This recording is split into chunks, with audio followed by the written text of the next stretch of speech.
Master عنایت اور صفیہ بیگم نے pension ملنے کے بعد بیٹوں کو کینیڈا بھیج دیا اور خود بھینسیں رکھ کر گزارا کرنے لگے، اور رات کو صفیہ دودھ لے کر گھر جاتی تو بہویں دودھ لے کر ان کو روٹی پکڑا دیتی اور کہتی شوہر کے ساتھ ڈیرے پر جا کر کھائیں۔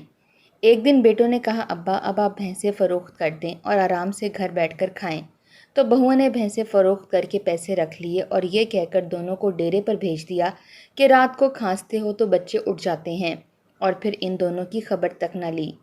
ایک دن بیٹے کینیڈا سے گھر لوٹ رہے تھے کہ گاڑی میں ان کی نظر ڈیرے پر پڑی تو ان کے قدموں تلے سے زمین نکل گئی، کیونکہ ماسٹر عنایت کے گھر میں آج خوشی کا سما تھا، اور ہوتا بھی کیوں نہ۔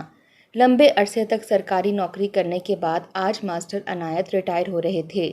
ان کی بیوی صفیہ بیگم خوشی سے تمتماتے ہوئے چہرے کے ساتھ آج ان کے استقبال کی تیاریاں کر رہی تھیں۔ بچے بھی خوش تھے کہ ماسٹر عنایت کی نوکری ختم ہو گئی تھی اور اب وہ گاؤں میں اپنی بیوی بچوں کے ساتھ رہتے ہوئے وقت گزار سکتے تھے۔ ماسٹر عنایت کی بیوی تو ان کے ساتھ وقت گزاری کے خیال سے خوش تھیں، مگر بیٹوں کی خوشی کی ایک وجہ اور بھی تھی۔ وہ جانتے تھے کہ ابا کو ریٹائرمنٹ کے فوراً بعد اچھی خاصی رقم ملنے والی تھی۔ ماسٹر عنایت جتنے قابل تھے، بدقسمتی سے ان کے دونوں بیٹے ہی محنت سے جی چرانے والے تھے۔ ماسٹر عنایت نے تو حالات سے لڑ جھگڑ کر سرکاری نوکری حاصل کر لی تھی، اور انہوں نے اپنے بچوں کو پڑھا کر اس قابل بھی کر لیا تھا کہ وہ کوئی اچھی نوکری حاصل کر سکیں، مگر نہ جانے کیوں ان کے دونوں بیٹوں کو پاکستان میں اپنا مستقبل نظر ہی نہ آتا تھا۔ وہ جب بھی بات کرتے تھے تو کینیڈا، امریکہ یا کسی اور ملک میں جا کر کاروبار کرنے کی بات کرتے۔ ماسٹر عنایت کے پاس اتنی گنجائش کبھی نہ بن سکی تھی کہ وہ ان دونوں بچوں کو قانونی طریقے سے کسی دوسرے ملک بھجوا سکتے، مگر اب جیسے جیسے ماسٹر عنایت کی ریٹائرمنٹ کا وقت قریب آ رہا تھا، ان کے دونوں بیٹے کچھ زیادہ ہی پرجوش ہوتے جا رہے تھے۔ وجہ یہی تھی کہ وہ چاہتے تھے کہ ابا کو ریٹائرمنٹ کا جو بھی پیسہ ملے وہ اسے لے کر کسی دوسرے ملک جا سکیں۔ آج بھی جب ان کی اماں نے بتایا تھا کہ عنایت صاحب کی آج آخری ڈیوٹی تھی، دونوں بیٹے سر جوڑے پلاننگ کر رہے تھے کہ ابا کو کس طرح منایا جائے کہ وہ انہیں بھیجنے کی بات پر عمل کر لیں۔ شام میں جس وقت ماسٹر عنایت گھر لوٹے، ان کے ہاتھ میں پھولوں کا گلدستہ تھا۔ وہ بہت خوش تھے اور اب اپنی باقی کی زندگی آرام سے گزارنا چاہتے تھے۔ رات کے کھانے پر صفیہ بیگم نے خوب اہتمام کر رکھا تھا۔ کھانے کے دوران ہی ماسٹر عنایت نے محسوس کر لیا کہ ان کے دونوں بیٹے آج کچھ غیر معمولی طور پر پرجوش نظر آ رہے ہیں۔ وہ ان سے کچھ بات کرنا چاہتے تھے، بار بار کہنے کے لیے منہ کھولتے لیکن پھر خاموش ہو جاتے۔ ماسٹر عنایت عقل مند آدمی تھے، وہ جانتے تھے کہ ان کے بچوں کی اندرونی خواہش کیا ہے، لیکن اس کے باوجود انہوں نے بہتر یہی سمجھا کہ وہ انہیں بولنے کا موقع دیں۔ کیا بات ہے ظہیر اور کبیر، تم دونوں آج بالکل خاموش ہو۔ دونوں بیٹے ماسٹر عنایت کی بات پر بری طرح چونکے، مگر انہوں نے سمجھا کہ یہی موقع اچھا ہے، ابا کو دل کی بات بتا دینی چاہیے۔ کبیر کہنے لگا ابا جان، عرصہ ہو گیا ہے، میں گاؤں میں معمولی سی پرچون کی دکان چلا رہا ہوں۔ شہر میں نوکری ملتی نہیں، اور اگر ملتی بھی ہے تو اس کی اتنی تنخواہ ہی نہیں ہوتی کہ ہم ایک اچھی زندگی گزار سکیں۔ میں چاہتا ہوں کہ آپ ریٹائرمنٹ پر ملنے والی رقم سے مجھے اور ظہیر کو کینیڈا بھجوا دیں۔ میں نے سب کچھ معلوم کر لیا ہے، کینیڈا جانے کے اخراجات کافی کم ہیں اور وہاں کام بھی آسانی سے مل جاتا ہے۔ میں وہاں جاتے ہی آپ دونوں کی زندگی بدل دوں گا اور آپ لوگوں کو یقیناً اس فیصلے پر پچھتاوا نہیں ہوگا۔ کبیر پرجوش ہو کر بولتا جا رہا تھا، ظہیر بھی اس کی ہاں میں ہاں ملانے لگا۔ ماسٹر عنایت نے خاموشی سے نوالا اپنی پلیٹ میں واپس رکھ دیا۔ وہ جانتے تھے کہ جوان اولاد کو زیادہ عرصہ ٹالنا ناممکن تھا، اسی لیے انہوں نے خاموشی سے سر ہلا دیا۔ کبیر اور ظہیر کی خوشی کی انتہا نہ رہی۔ ماسٹر عنایت نے تو حامی بھر لی، مگر صفیہ بیگم کی شرط تھی کہ کینیڈا جانے سے پہلے دونوں گاؤں میں شادی کر کے جائیں گے۔ وہ نہیں چاہتی تھی کہ کل کلاں کو ظہیر اور کبیر گوری میمے بیاہ کر لے آئیں۔ کبیر اور ظہیر کو بھلا کیا اعتراض ہو سکتا تھا؟ منگنیاں تو دونوں کی بچپن سے ہی طے ہو چکی تھیں۔ صفیہ بیگم نے پلک جھپکتے دونوں کی شادی کا اعلان کر ڈالا۔ ہفتے کے اندر اندر ہی سارا اور زارا دونوں صفیہ بیگم کی بہو بن کر ان کے آنگن میں اتر آئیں۔ دونوں بہنیں تھیں، اس لیے دونوں میں گہرا اتفاق تھا۔ کبیر اور ظہیر سارا پیسہ لے کر کینیڈا چلے گئے۔ ماسٹر عنایت تو یوں تو خاموش تھے، مگر وہ بہت پریشان بھی تھے۔ ان کی جو بھی جمع پونجی تھی وہ انہوں نے بیٹوں کو دے دی تھی، اب وہ بس انہی کے بھیجے ہوئے پیسوں پر انحصار کر سکتے تھے۔ خاموشی سے ایک ماہ گزر گیا، مگر ظہیر اور کبیر نے ماسٹر عنایت کے اکاؤنٹ میں کوئی رقم نہ بھیجی۔ وہ ماہ تو جیسے تیسے گزر گیا۔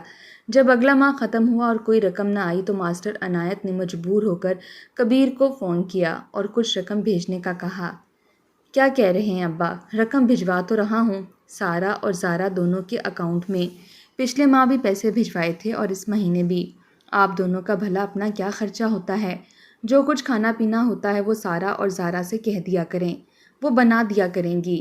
اس عمر میں اب کہاں آپ بینکوں کے دھکے کھاتے پھریں گے؟ کبیر نے تو ساری بات ہی ختم کر دی تھی۔ ماسٹر عنایت نے خاموش سا ہو کر فون بند کر دیا۔ ان کے ہاتھ کٹ چکے تھے، یوں ہی دن کٹ جاتے اگر ایک روز صفیہ بیگم کو شدید نمونیا نہ ہو جاتا۔ ماسٹر عنایت کو انہیں ہسپتال لے جانے کے لیے رقم کی ضرورت تھی۔ انہوں نے بہوؤں سے رقم مانگی تو انہوں نے بڑھیا کے ڈرامے کہہ کر گھر میں ہنگامہ کھڑا کر ڈالا۔ ماسٹر عنایت تو بہوؤں کے برے رویے کی وجہ سے حیران رہ گئے۔ اس روز انہوں نے فیصلہ کیا کہ گھر میں جو بھینس ہے ان کا دودھ گھر میں استعمال کرنے کی بجائے انہیں فروخت کر دیا جائے تاکہ اس سے حاصل ہونے والی آمدنی کو وہ اور صفیہ بیگم خود پر خرچ کر سکیں۔ انہوں نے خاموشی سے اپنا اور صفیہ بیگم کا بوریا بستر باندھا اور اپنے گھر سے دور ڈیرے پر چلے گئے۔ وہاں ایک کمرہ تھا اور جانوروں کے باندھنے کی جگہ تھی۔ ماسٹر عنایت اور صفیہ بیگم کے لیے جگہ کافی تھی، مگر ان کی بدبخت اولاد انہیں یہاں بھی سکون نہ لینے دیتی۔ دونوں بہوؤں نے ظہیر اور کبیر کو فون پر نہ جانے کیا کیا پٹی پڑھائی کہ اگلے ہی دن ظہیر کا ماں کو فون آ گیا۔ اماں، یہ میں کیا سن رہا ہوں؟ آپ لوگ اپنا بوریا بستر باندھ کر ڈیرے پر چلے گئے ہیں۔ لوگ کیا کہیں گے کہ بہوؤں سے آپ کی 2 وقت کی روٹی بھی نہ پکائی گئی؟ آپ خدارا سارا اور زارا کو بدنام نہ کریں، وہ دونوں آپ کا بہت خیال کرتی ہیں۔ آپ لوگوں نے اگر ڈیرے پر آزادی کی غرض سے رہنا بھی ہے تو کم از کم کھانا آپ گھر واپس جا کر کھایا کریں۔ صفیہ بیگم ارے ارے کرتی رہ گئیں، مگر ظہیر نے بغیر سنے ہی فون کاٹ دیا۔ وہ اپنی کہہ چکا تھا۔ صفیہ بیگم نے سوچا بات کو بڑھانے سے بہتر یہی ہے کہ وہ خاموشی سے گھر جا کر کھانا کھا لیا کریں، مگر اس رات جب وہ کھانا لینے اپنے گھر پہنچی، ابھی دروازہ بجایا ہی تھا کہ اندر سے زارا کی پاٹدار آواز سنائی دی۔ آ گئی ہوگی بڑھیا پھر سے، چین کہاں لینے دیتی ہے، کتنی مشکل سے تو گھر سے نکلی ہے، مگر ظہیر ہے کہ پھر بھی ان کو ہمارے سر پر سوار کروانے پر تلا ہے۔ صفیہ بیگم تو مانو زمین میں گڑ کر رہ گئیں، مگر انہوں نے کچھ نہ کہا۔ بیٹوں کے ہاتھوں مجبور تھیں۔ زارا نے دروازہ کھولا اور ان کی شکل دیکھتے ہی واپس اندر پلٹ گئی۔ کچھ ہی دیر بعد جب وہ واپس آئی تو اس کے ہاتھ میں کھانے کے برتن تھے۔ وہ برتن صفیہ بیگم کے ہاتھ میں تقریباً پھینکتے ہوئے بولی، آپ ہی کھانا لے جائیں اور ابا کے ساتھ وہیں کھا لیں، پھر تھوڑی دیر بعد جب سونے کے لیے آپ لوگ گھر آئیں گے تو برتن واپس لے آئیے گا۔ صفیہ بیگم خاموشی سے کھانا لے کر پلٹ گئیں۔ ان کا جی تو نہ چاہ رہا تھا کہ وہ گھر واپس آ کر سوئیں، لیکن ڈیرے پر بجلی کا کوئی انتظام نہ تھا اور شدید حبس کی راتیں تھیں، اسی لیے مجبوراً صفیہ بیگم اور ماسٹر عنایت رات کے اندھیرے میں چلتے ہوئے سونے کے لیے گھر واپس آ گئے۔ دن اسی طرح گزرنے لگے۔ ماسٹر عنایت کا فیصلہ درست تھا۔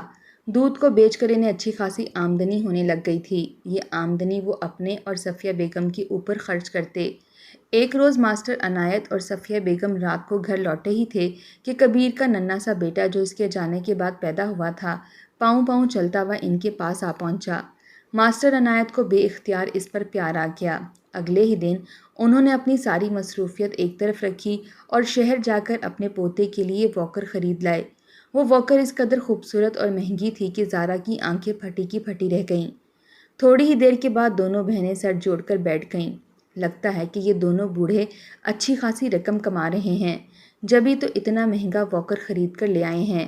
ہم ہیں کہ 2 جوڑے بنوانے کے لیے پیسے بھی چاہیے ہوں تو ظہیر اور کبیر کا منہ دیکھنا پڑتا ہے۔ ہفتوں تک انہیں فون کرو تو چند پیسے بھیجتے ہیں۔ انہوں نے خاموشی سے چند دن تک ماسٹر عنایت اور صفیہ بیگم کی جاسوسی کی، مگر انہیں برداشت نہ ہو رہا تھا کہ دودھ کو بیچ کر ماسٹر عنایت اور صفیہ بیگم آخر جو پیسے کماتے ہیں وہ اپنے پاس کیوں رکھتے ہیں۔ حسد کی آگ نے انہیں بے چین کر رکھا تھا۔ تھوڑی دیر کے بعد زارا اور سارا کا سازشی ذہن ایک منصوبہ بنا رہا تھا۔ اگلے دن صفیہ بیگم ڈیرے پر بھینسوں کو چارہ ڈال رہی تھیں جب زارا روتی پیٹتی اور شور مچاتی ہوئی ڈیرے کے دروازے سے اندر داخل ہوئی۔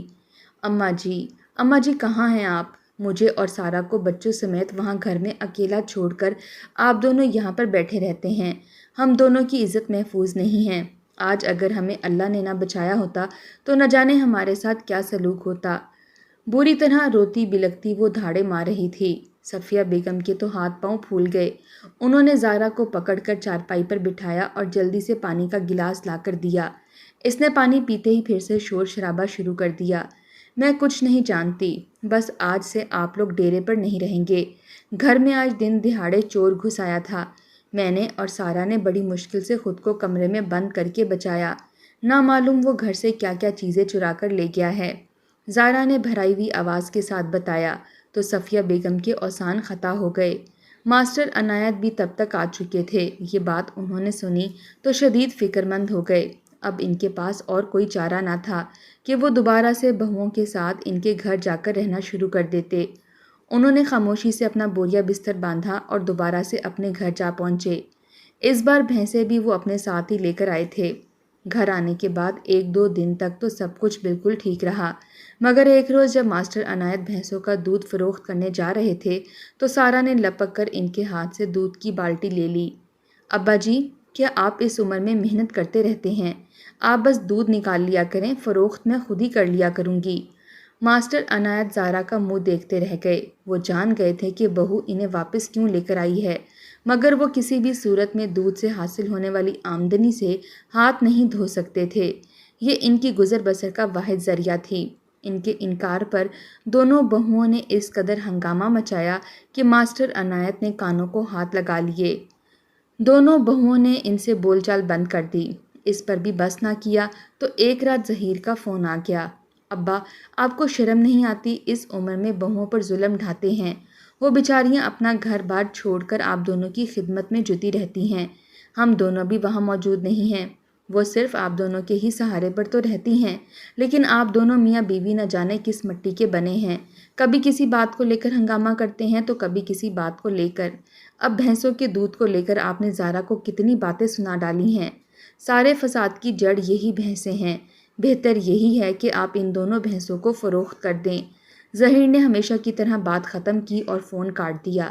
باپ کی ایک نہ سنی۔ وہ دل پسیج کر رہ گئے۔ وہ کسی صورت بھینسیں فروخت نہ کرنا چاہتے تھے، مگر اگلی صبح ظہیر کا ایک پرانا دوست دروازے پر آ کھڑا ہوا۔ ماسٹر عنایت اس وقت گھر پر نہ تھے، صرف صفیہ بیگم تھیں۔ ظہیر کے دوست نے کہا کہ وہ بھینس خریدنے کے لیے آیا ہے۔ اسے ظہیر نے کینیڈا سے فون کر کے اطلاع دی تھی۔ زہرا تو پہلے ہی جلی بیٹھی تھی۔ اس نے فٹافٹ دونوں بھینسوں کی رسی کھولی اور لے جا کر ظہیر کے دوست کو پکڑا دی۔ نہ کوئی بھاؤ تاؤ کیا اور نہ ہی رقم طے کی۔ ظہیر کے دوست نے بھی حیران ہوتے ہوئے جتنی رقم اس کا دل کیا اتنی اس نے زہرا کے ہاتھ پر رکھ دی۔ زہرا اس رقم کو دیکھ کر تو خوشی سے پھولے نہ سمائی۔ بے عقل عورت تھی، فٹافٹ لے جا کر رقم آدھی سارا کے حوالے کی اور اگلے ہی دن دونوں جا کر دل کھول کر شاپنگ کرائیں۔ ماسٹر عنایت اور بیگم صفیہ دل محسوس کر کے رہ گئے۔ انہوں نے ساری عمر محنت سے اپنے بچوں کو پڑھایا لکھایا تھا، اب معمولی باتوں پر بیٹوں اور بہوؤں کے ہاتھوں سے بے عزت ہوتے ہوئے انہیں شدید تکلیف ہوتی تھی۔ وہ یہ نہ جانتے تھے کہ ابھی ان کا امتحان باقی ہے۔ موسم بدل رہا تھا اور اس بدلتے موسم کا ماسٹر عنایت پر برا اثر ہوا۔ انہیں شدید کھانسی لاحق ہو گئی۔ وہ پوری رات چارپائی سے اٹھ کر کھانستے رہتے۔ علاج معالجے کے لیے ان کے پاس رقم نہ تھی۔ بہوؤں کو کچھ کہہ نہیں سکتے تھے اور دونوں بیٹے ملک سے باہر تھے۔ انہوں نے خاموشی سے اپنا آپ حالات کے حوالے کر دیا۔ کچھ دن اسی طرح گزرے کہ ایک دن صفیہ بیگم خاموشی سے ان کے پاس چارپائی پر آ کر بیٹھ گئیں۔ آج وہ خلاف معمول کچھ زیادہ ہی اداس لگ رہی تھیں۔ کیا بات ہے صفیہ بیگم، آج اتنی چپ سی کیوں ہو؟ کیا کوئی نئی بات ہوئی ہے؟ ماسٹر عنایت کی بات پر صفیہ بیگم نے ایک اداس سی نظر ان پر ڈالی اور کہنے لگیں، دونوں بہویں پورا دن مجھ سے بات نہیں کرتیں۔ نہ جانے اب ان کے ذہن میں کیا کھچڑی پک رہی ہے۔ مجھے تو ان کے تیور ٹھیک نہیں لگتے۔ نہ جانے ظہیر اور کبیر کب واپس آئیں گے۔ شاید ان کی موجودگی میں ہی ان دونوں کو کچھ ہمارا خیال آ جائے۔ ابھی تو یہ حال ہے کہ اپنی اور آپ کی روٹی بھی خود پکانا پڑتی ہے۔ صفیہ بیگم کی بات پر ماسٹر عنایت بھی دل برداشتہ ہو گئے، مگر انہوں نے بیوی کو تسلی دی، یہ جانے بغیر کہ آج رات ان کے لیے کیسا سخت فیصلہ ہونے والا تھا۔ اس رات ماسٹر عنایت کی طبیعت کچھ زیادہ ہی خراب تھی۔ آدھی رات کے وقت انہیں شدید کھانسی کا دورہ پڑا۔ وہ بری طرح کھانستے ہوئے چارپائی سے اٹھ بیٹھے۔ ان کی کھانسی کی آواز سن کر ساتھ والی چارپائی پر سویا ہوا ان کی بہو کا بیٹا اٹھ بیٹھا اور رونے لگا۔ اس کا رونا تھا کہ سارا نے اٹھ کر دعائیاں دینی شروع کر دیں۔ ہائے ہائے، نہ دن میں سکون ہے نہ رات میں سکون ہے، یہ بڈھا نہ تو مرتا ہے اور نہ ہی جان چھوڑتا ہے، کھانس کھانس کر ہم سب کا جینا حرام کر رکھا ہے۔ سارا دن کام کرو اور رات میں سونے کے لیے چند گھڑی لیٹو تو اس میں بھی سکون نصیب نہیں ہے۔ نہ جانے آپ دونوں ڈیرے سے واپس کیوں آ گئے تھے، وہیں پر رہتے، کم از کم ہم لوگ سکون سے سو تو سکتے۔ زارا کی بات پر ماسٹر عنایت ہکا بکا رہ گئے۔ شور کی آوازوں سے صفیہ بیگم بھی جاگ چکی تھیں۔ زارا نے صرف شور مچانے پر بس نہ کیا بلکہ ہنگامہ کرنے لگی۔ اس کا تقاضا یہی تھا کہ ماسٹر عنایت ابھی اور اسی وقت بیگم صفیہ کو لے کر ڈیرے پر چلے جائیں۔ ماسٹر عنایت ویسے ہی حد سے زیادہ دل برداشتہ ہو چکے تھے۔ ان کا ایک لمحہ بھی اب اس گھر میں رکنے کو دل نہ چاہتا تھا جسے انہوں نے اتنی محنت اور محبت اور چاہت سے بنایا تھا۔ یہ گھر اب ان کی بہوؤں کا تھا۔ انہوں نے خاموشی سے بیگم صفیہ کا ہاتھ پکڑا اور ڈیرے پر چلے گئے۔ ڈیرے کی زندگی ویسی ہی تھی، بجلی کا کوئی بندوبست نہ تھا۔ ماسٹر عنایت اور بیگم صفیہ شدید مشکل کا شکار ہوتے، لالٹین جلاتے یا دیا جلا کر رات کا کچھ وقت گزارتے۔ اب تو ان کے پاس اپنی گزر بسر کے لیے رقم بھی نہ ہوتی تھی، بس 2 وقت کی روٹی کا آسرا ہوتا تھا جو بیگم صفیہ گھر جا کر مانگ کر لے آتی تھیں۔ ماسٹر عنایت کی انا پر سخت چوٹ پڑتی تھی، وہ دن بدن خاموش ہوتے جا رہے تھے، بس ایک جگہ بیٹھ کر خلا میں گھورتے رہتے۔ انہوں نے ریٹائرمنٹ سے پہلے ایک شاندار زندگی گزاری تھی، سرکاری دفتر میں ان کا خوب اثر و رسوخ تھا، مگر اب تو ایسے لگتا تھا جیسے وہ بیکار فاضل پرزے کی طرح ہیں۔ ان کی اس روز کی کھانسی مناسب علاج نہ ہونے کی وجہ سے بری طرح سے بگڑ گئی، پتہ ہی نہ چلا کب انہیں ٹی بی جیسی موذی مرض نے آ گھیرا۔ اس رات شدید بارش ہو رہی تھی، یوں لگتا تھا آج طوفان اگلے پچھلے سارے ریکارڈ توڑ دے گا۔ اس رات صفیہ بیگم شدید پریشان تھیں کیونکہ ماسٹر عنایت کو رہ رہ کر کھانسی کے شدید دورے پڑ رہے تھے اور ان کے منہ سے خون کے چھینٹے اڑ کر کمرے میں جا بجا بکھر رہے تھے۔